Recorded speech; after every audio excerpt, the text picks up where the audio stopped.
तुमच्या पाटलाला तर आले ना भाऊ डायरेक्ट 5 स्टार हॉटेलचे आमंत्रण. चला तर राम राम मंडळी. सकाळी चालू होते आपले शॉपचे काम. तेवढ्यात आले पवार साहेब आपल्याकडे कलेक्शनचे आणि मग काय लगेच आपले बॉस काउंटरला आले. म्हटलं घेतली ना सुट्टी. मातोश्री होत्या घरी. त्यांनी ठेवला आंबा कट करून. म्हणे भाऊ खाय आंबा आणि मार कलटी. मग काय काढली एच गेअर आणि पाटील निघला सुसाट. तेवढ्यात आल्या आल्या लोणीला थांबलं. ऊन लागत होतं. दिली एच गेअर लावून. म्हणलं चला. तर येता येता भेटले आपले मित्र कंपनी. त्यांनी आपल्याला केलं ड्रॉप संभाजीनगरला. म्हटलं ओ भाई ये तो बहुत जबरदस्त हो गया. तेवढ्यात येत नाही तर घरी आलो. घरी आल्या आल्या झालो फ्रेश आणि काढला लगेच घोडा. घोडा मग काय आपला नेक्सॉनच. हवा वगैरे चेक केली आणि तुमचा पाटील लागला आज डायरेक्ट समृद्धीला. लगेच आपला घोडा म्हणा जाईल पाटील जरा दम माना. आज तर तुम्ही आमचा गेमच करशाल तर काय. गाडी तर चालली होती डायरेक्ट 120च्या स्पीडना. पोहोचलो फायनल आपल्या डेस्टिनेशनला. लवकरच कळलं लोकेशन काय. तर पाटील आज पोहोचलाय डायरेक्ट 5 स्टार हॉटेलला.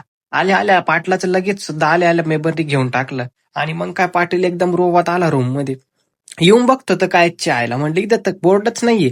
आल्यावर बघितलं तर तिथं कार टाकून इन्सर्ट केला लाईट लागली. आल्या आल्या आपण लगेच आलोय खाली. भैया साहेब आणि वहिनी साहेब सोबत होत्याच. मग काय एकदम दाबून डिनर झालं आणि लगेच थम्सअप होतीच. म्हणे भाऊ तुम्ही चार्जअप व्हा. मग काय पाटील झाला चार्जअप आणि आला रूम मध्ये. रात्री रूम मध्ये आल्यानंतर तुम्ही आपल्या पाटलाची रूम पहा. झगा बघा आणि माझ्या रूमला बघा. अरे बास हवाच ना भाऊ.